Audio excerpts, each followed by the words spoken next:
दोस्तों, आज बहुत ही दुख का दिन है और मुझे अभी भी पता लगा कि जनाब उमर शरीफ साहब बहुत बहुत कमाल एक्टर थे और उनके काम को उनके फ़ैन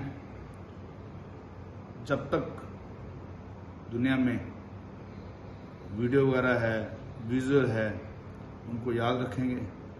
और मैं आप सबका भी बहुत शुक्रगुजार हूँ कि आप सबने बहुत दुआएं की और इमरान भाई जी का भी बहुत शुक्रगुजार हूँ। उन्होंने बहुत बहुत कोशिश की, सारे इंतज़ाम बहुत अच्छे हुए, एयर एम्बुलेंस वगैरह सब कुछ हो गया। और जब जो रब के हाथ में है वो रब के हाथ में है। तो आप सब दुआ करें कि रब उनकी रूह को बस अपने कदमों में रखे। रब रखा। Thank you. इट्स योर दिलेर महदी।